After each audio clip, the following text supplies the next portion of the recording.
يا ربي لك الحمد حتى ترضى ولك الحمد إذا ما رضيت ولك الحمد بعد الرضا ولك الحمد أبدا أبدا أبدا.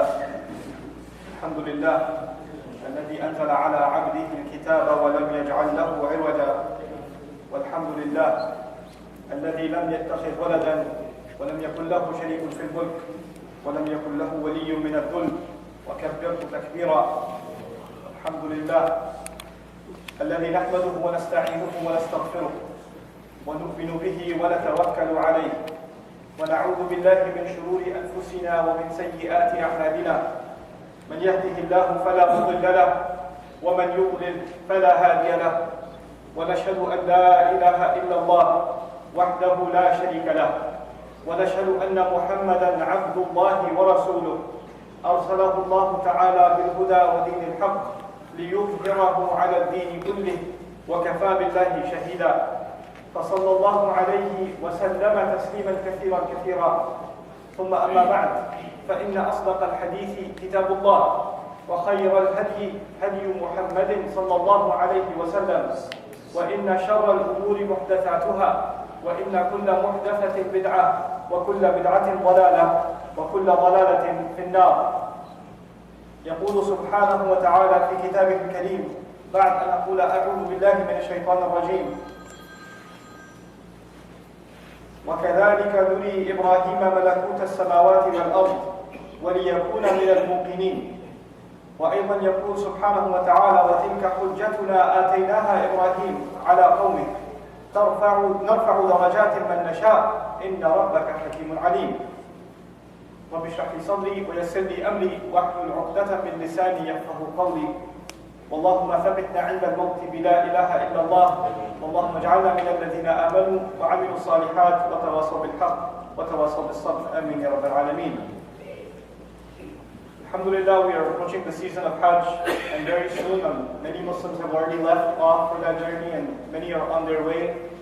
I'd like to start by praying and asking Allah Azza wa Jalla to accept all of those that have made the effort to go this year, and that Allah keep them safe from disease, from sickness, from injury, and that Allah Azza wa Jalla accept all of their worship, and that they come back to their family and loved ones safely.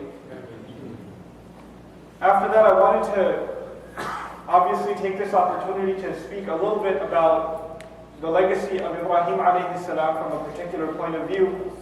Hajj, the occasion of Hajj, is a good opportunity for us to get reintroduced to this great messenger alayhi salam, because after all, this Hajj is his legacy. This is something Allah Azza wa Jalla had given as a gift to Ibrahim alayhi salam, and in his lineage, Muhammadur Rasulullah sallallahu alayhi wa sallam revived that legacy. Before I share with you the point of my khutbah itself, a few things that I think are important for Muslims to know. I feel even as I was being raised, and we heard khutbahs all our life, and we knew a lot about Ibrahim alayhi salam through various talks and lectures and khutbahs, but there are some important details I feel like we should refresh in our minds. So I'll start with those few things that often get overlooked, and then inshallah ta'ala I'll talk about the ayat that I'd really like to share with you, and a common misconception that even Muslims have sometimes about Ibrahim alayhi salam. The first thing I want to share with you is when Rasulullah sallallahu alayhi wa sallam started praying in the direction of the Qibla. When he started praying in the direction of Al-Kaaba, the Jews of Medina were very offended. It's an interesting discussion even to understand why would they be offended. Because if they don't even think that the messenger is true sallallahu alayhi wa sallam, then they shouldn't care if he prays east, west, north, or south. The fact that they were upset was actually proof that deep down inside, they knew he is the messenger of Allah sallallahu alayhi wa sallam, and they knew that the capital of Islam has just changed. It has gone from Al-Masjid Al-Aqsa to Al-Masjid Al-Haram. It's gone to the Kaaba. And that was something deeply offensive to them, so they complained about it. Of course, they also complained because in their books, the change had already been made by the hands of human beings. يُحَرِّفُونَ الْكَلِمَ عَنْ مَوَاضِعِهِ.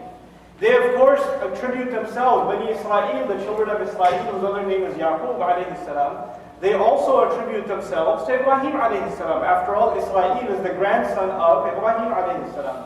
So they also have affinity and love and affection for Ibrahim alayhi salam. But it's interesting that they didn't recognize that Ibrahim alayhi salam was the one who built the Kaaba. They didn't see it as Ibrahim alayhi salam as the one building the Kaaba.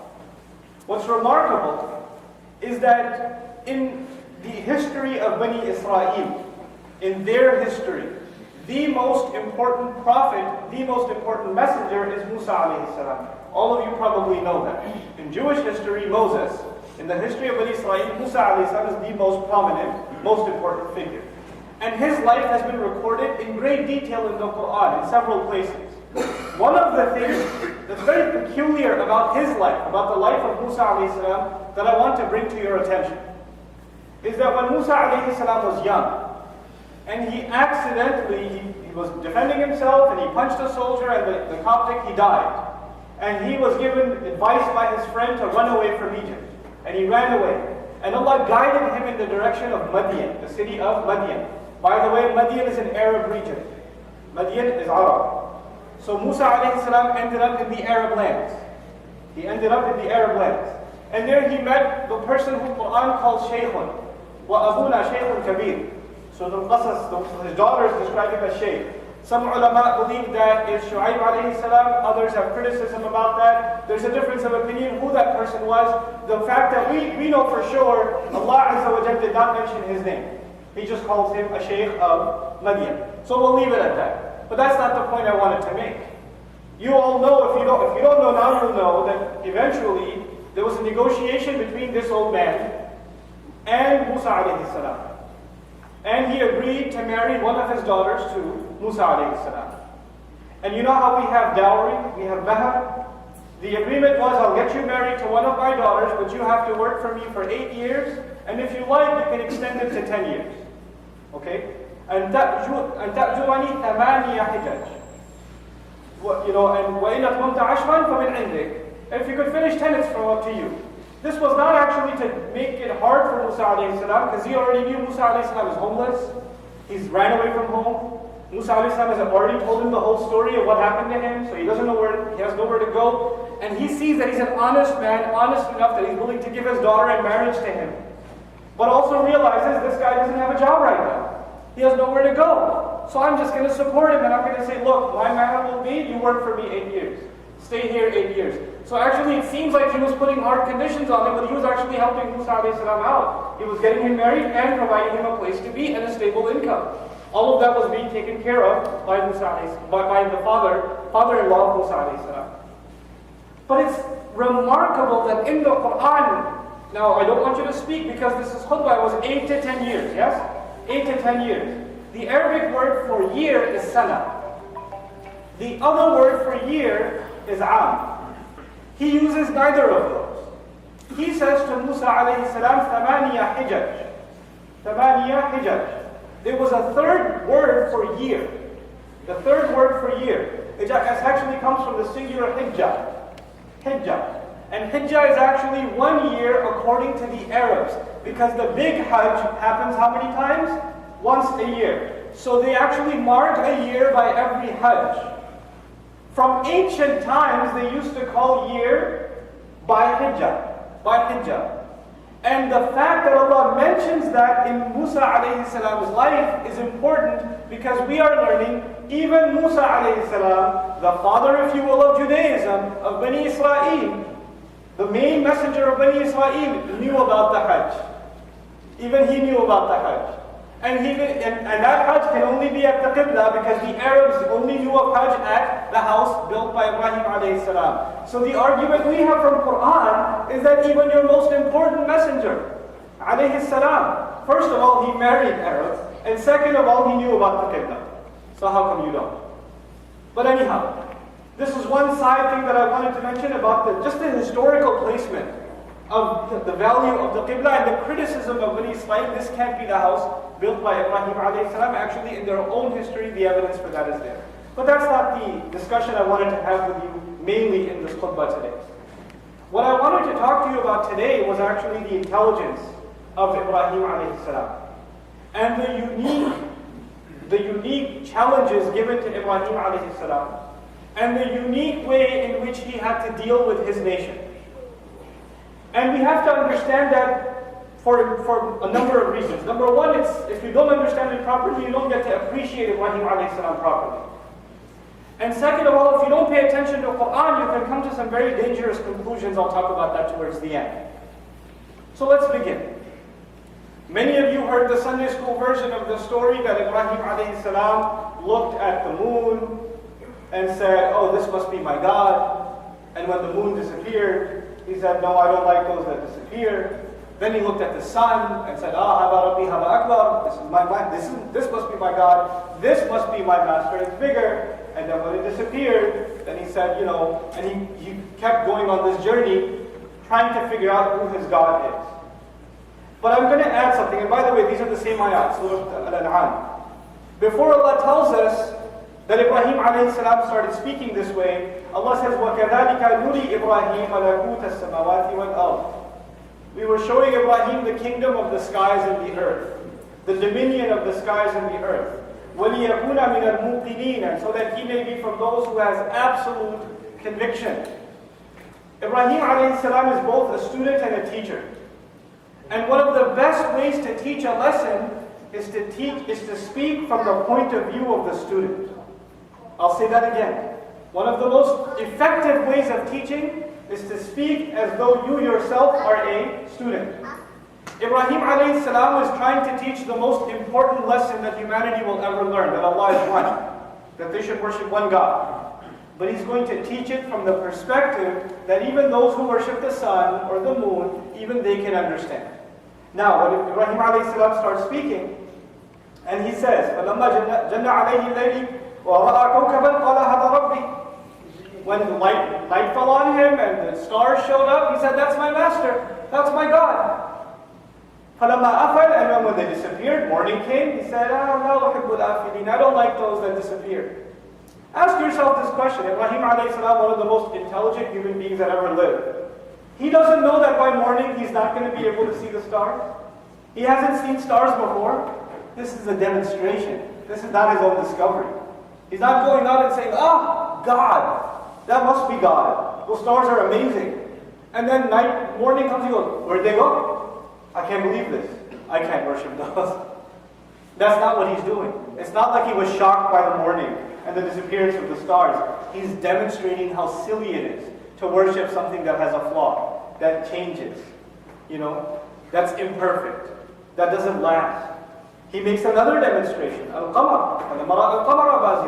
The moon's rising up and it's brilliant.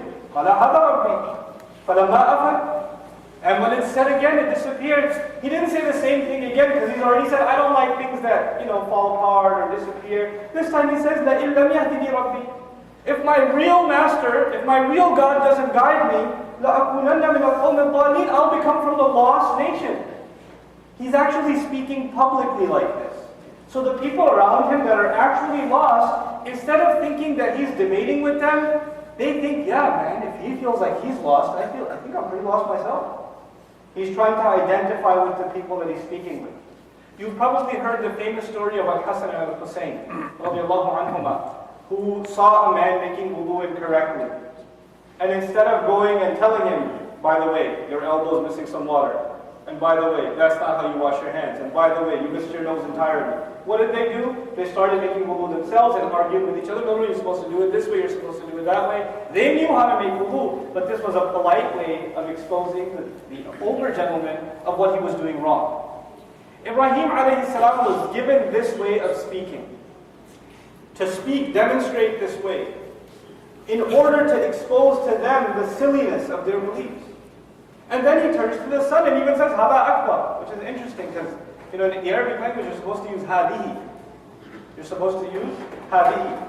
And even if you point at the sun and the moon like this, there's a famous, interesting incident in the life of the Prophet, ﷺ, that a woman that was deaf, and she couldn't speak, she was mute, and she came to believe. And the way she expressed her faith was she just pointed up. So he doesn't say, Al-Qamaru Rabbi. He doesn't say, the moon is my master. He doesn't say, Ash-Shamsu Rabbi. The sun is my master. He doesn't say, Al-Kawkabu Rabbi. He doesn't say that. He says, Hada Rabbi. Hada, this is my master. He just points up and says this. Now people might be thinking he's pointing at the sun. But when you're pointing up, could it also be a reference to Allah Azza wa Jal? Absolutely. And incidentally, if you're pointing at the sun in Arabic, you don't say hada, you say hadihi. Hadihi. وَالشَّمْسِ وَضُحَاهُ ضُحَاهَا ضُحَاهَا, feminine. But he points at it and says hada Rabbi, because that act, he knows deep down inside he has to use language that still doesn't come across, number one, is incorrect. Two, that in his heart of hearts he's still referring to Allah. And three, there's another beautiful thing here. Is the sun near or far? It's far. Stars are near or far? They're far. The moon is near or far? It's far. You're supposed to say dhalika. But he's talking about Allah, and Allah is always close. So he says hada. Hada Rabbi. This is the genius of Ibrahim alayhi salam. And once he makes that once he helps people realize this, then finally he says, "Inni wajjahtu wajhiya lilladhi fatara as-samawati wal ard." He's not going to look for anything more. He's not even going to do further demonstration on the earth. I have turned my face entirely, no doubt about it, to the one who fashioned, who molded the skies and the earth. And now, at this point, وَمَا أَنَا مِنَ الْمُشْرِكِينَ, I'm not from people who do shirk at all. You have to understand something about Ibrahim alayhi salam. Some people think incorrectly. Maybe he worshipped the sun first, or he worshipped the stars first, then he worshipped the moon, then he worshipped the sun, and eventually he became a believer. Quran, several occasions, comes to the defense of Ibrahim alayhi salam, يقول ما كان من المشركين. When you say ma in Arabic, that's actually not just negation, as Arabic students here. No, it's a refutation. No. He wasn't from the mushrikeen ever. And kana is used in an abadiya sense, in Old Arabic. He wasn't ever from people who do shirk at all, at no point in his career. And when he speaks publicly and just comes out and says it, he says, "Inni wajjahtu wajhiya lilladhi fatara as-samawati wal ard." Now, this kind of, and we know, by the way, Ibrahim alayhi salam was a young man when he declared his faith. He was in other surahs in the Quran we learned that he was offended by the shirk that these people used to do. And they were going to go celebrate somewhere, and he says, "Inni saqim, I'm sick." What he meant is, I'm sick of your faith. I'm sick of your shirk. I'm sick of the insults to God that you do by worshiping these creations. He was sick of that. He was the only Muslim. He was the only believer. And of course, when they left, they broke and destroyed all the idols. There was a huge mess. Literally, Juzad and the Quranic word for Ibrahim a.s. breaking the idols, Urdu mein kehte hain kachuban nikal diya. Right? He didn't just break the idols. He made qima out of the idols. He stepped and stomped until it was little bits and pieces. Because if they came back and if one idol was broken in two, you could still take the head and worship that at least. No, there was nothing left. It was like Legos all over the place. That's what it was. He really went to town on those items. Now I want to tell you an interesting story. I was traveling to Washington State. And I met an interesting fellow there, a Malaysian brother, who was telling me something that happened in Malaysia with Malaysian youth. There were a bunch of youth, a few years ago, maybe 10, 15 years ago, who were, they had a follow. There was one kind of fiery khatib speaker, he had a following, and he had a lot of youth following. And he gave a khutbah about Ibrahim alayhi salam, and how Ibrahim alayhi salam destroyed the idols. And in Malaysia there are people of other faiths, Buddhists and others, that worship idols. And he says, we have to fulfill the sunnah of Ibrahim alayhi salam. We have to go destroy the idols too. So just like Ibrahim alayhi salam was a brave young man and he broke the idols, you guys should go and break the idols too. And so all over the country, in the middle of the night, young Muslim kids, like teens, were going out and breaking idols at temples. This is something absolutely forbidden in Islam, by the way. But they were quoting ayat of Quran, and Ibrahim alayhi salam was being used as proof. Ibrahim's noble legacy was being used as proof to do this. Until these, the other population, whatever religion they were, they got wind of it. They figured out that this is the Muslims that are doing it in one place or the other. So they camped out waiting for the youth to show up. And when they showed up, they beat them to death. There were a bunch of Muslim kids that died. Dumb teenagers that were manipulated by religious rhetoric that died as a result. There were riots in the country. All started from an irresponsible khutbah. An irresponsible use of evidence. We have to, I'm bringing this up very consciously. The ummah today, the vast majority of it is young. If you don't know, 60% of Muslims are under 30. That's the population of the Muslims on this planet. That means we're extremely, volatile. We're susceptible. And when we make istidlal, when we quote ayat of Quran or a hadith of the Prophet ﷺ, and there's a fiery way of quoting them, then you can manipulate young kids who don't have a sound education, and they can do some pretty ridiculous things, and then all of us suffer the consequences. The entire ummah is defamed as a result. This is not just one incident. This happens time after time after time after time again.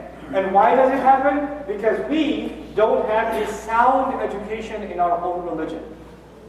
I want to help myself, I want to remind myself and help all of you understand why you can't use Ibrahim alayhi salam's example like that. Why can't you? Well, he did it. Quran says he broke the idols. Why can't we go break them? Why can't we sit next to, a Christian friend and say, by the way, Jesus, yeah, he's my God. No, actually, he was sacrificed. No, he's not my God. And you're trying to do Ibrahim alayhi salam style of argumentation, and then finally say, hey, are you Muslim now? And then you come back to me and say, I tried the whole Ibrahim alayhi salam thing with my Christian friend. It didn't work. I pretended to believe in Jesus and all of that, and then it didn't work. I don't know. I started by saying there are two ayat in this passage. They're very powerful. Two ayat in this passage. At the beginning, كَذَلِكَ نُرِي إِبْرَاهِيمَ مَلَكُوتَ السَّمَاوَاتِ وَالْأَرْضِ. Towards the end, وَتِلْكَ حُجَّتُنَا آتَيْنَاهَا إِبْرَاهِيمَ. That, in fact, is the way of making an argument we specifically gave to Ibrahim alayhi salam. Ibrahim alayhi salam was given a very particular way of dealing with that nation. And there's a reason for that. He had no followers. Zero. He was the only one that's going to believe in that tribe. And his legacy was going to go on. It was much bigger than that. They finally caught him. They accused him. He actually made them even angrier when they caught him. Instead of being scared, he said, Kabir. Ask the big one. Kabira minhum. Ask them, because the axe is probably by him. So, you believe in him, right? So they got even more angry. They decided to throw him into a fire. You know how the story goes. But the rest of the legacy of Ibrahim alayhi salam, the doors to that are opened by this incident. This is something particularly given to Ibrahim alayhi salam. Ibrahim alayhi salam's legacy, if you want to say, well, Ibrahim alayhi salam did it, we should do it. Well, he did a lot of other things like jumping into a fire. He did a few other things, like putting a knife to his own child's neck. Those were tests specific to Ibrahim alayhi salam. These are instructions unique to Ibrahim alayhi salam. And actually, this is something religion haters, not just Islam haters, religion haters use. I was listening to an atheist make the argument, they weren't even criticizing the Quran. They were criticizing the Bible. And they were talking about how, what kind of book is this? This man is taking his child and he's going to try to kill him and God wants him to do it? What kind of God is this? Why would God want him to do that? What kind of God would want you to kill your own kid? I can't believe in this religion. This woman was talking about Christianity. Well, is that true in Islam too? Yes. And she says that if that's the kind of religion, I'm not surprised that religious people are fanatics. They're just a bunch of crazies. Even their book is saying crazy things. What they don't understand, and what even sometimes Muslims don't understand, is these are unique tests given to prophets. Allah tests prophets alayhi salam in ways He does not test us. He gives harder instructions to prophets that don't apply on us. And that's a gift of Allah on us, that they go through hardships, they go through incredible challenges, and then Allah says, remember them. When you remember their challenges, and you compare your challenges to theirs, you'll be like, I don't have any problems. I've got it easy.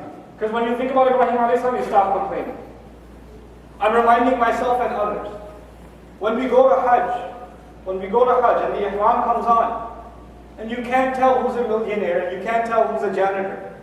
You can't tell who comes from a third world country, and you can't tell who comes from the first world country. Once you leave the camp and you're in Tawaf, or you're walking, or you're in Jamarat, there's no difference left. I had a friend who was actually a millionaire. He got lost. He decided to walk instead of taking the bus, because you know about the traffic, right? He got lost. He's a millionaire. He makes maybe $10 million a year. And he, there was some trucker, and he just pulled over and asked him, hey, can you give me some directions? The guy gave him $5. He doesn't know, he thinks he's begging. There is no class once you go there. There is no class. There is no distinction between us. The only thing left is you and Allah. That's it. That's all it is.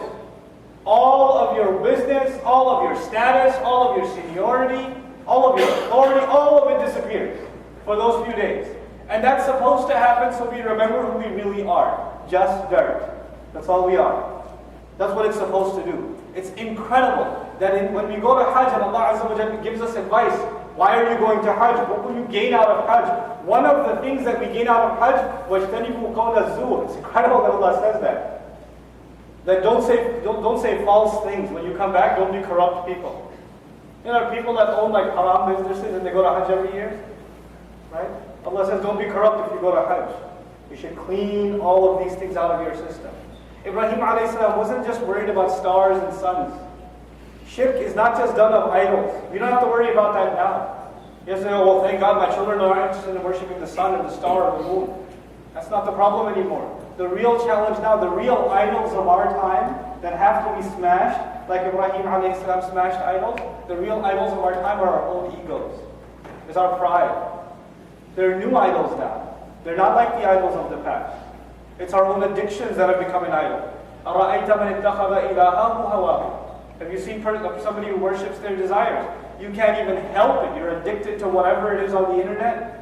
You're addicted to certain really bad things and you know they're bad and you see, I can't even help myself. You submit yourself to those things. That's what Hajj is supposed to clean out of your system. And this season, even if you're not going to Hajj, you're supposed to have that mentality even before you go. It's incredible. The summary of the entire Hajj I mentioned in my previous khutbah was إِذْ جَاءَ رَبَّهُ بِقَلْبٍ سَلِيمٍ. Ibrahim came to his master with a sound heart, a healthy heart. Allah didn't say he came to him and then his heart was clean. We're supposed to go to Hajj with a clean heart. Not go there and then we'll clean our heart. You're supposed to go clean, with clean intentions. And you know what Americans are notorious for at Hajj? Complaining the most. We have the most amenities. We are the closest to Jamarat. We have the most air-conditioned camps. We have trays of food being like walked through security guards to get our camps the food. And there are people who haven't eaten a proper meal for 2-3 days, just staring at the food going through to the camp. And we are the people who complain the most. SubhanAllah. That's what Hajj is supposed to be. This is the legacy of the one who was more grateful than anybody else. Shakiran li an'umihi. We're supposed to remember the legacy of this man, alayhi salam, for many reasons. And Allah doesn't let us forget because of this remarkable season. We pray that Allah Azza wa Jal once again accepts the Hajj of everyone who's going. May Allah Azza wa Jal give all of us who haven't had the opportunity, the health, the means, the provision, that Allah provides us, the gifts, that is, that we are able to go visit His beautiful house and cleanse ourselves. May Allah Azza wa Jal make us of the people whose hearts have turned to Allah and they've turned to Him in full sincerity and have decided to change themselves even if they don't get to go to Hajj. بارك الله لي ولكم في القرآن الحكيم ونفعني وإياكم بالآيات والذكر الحكيم.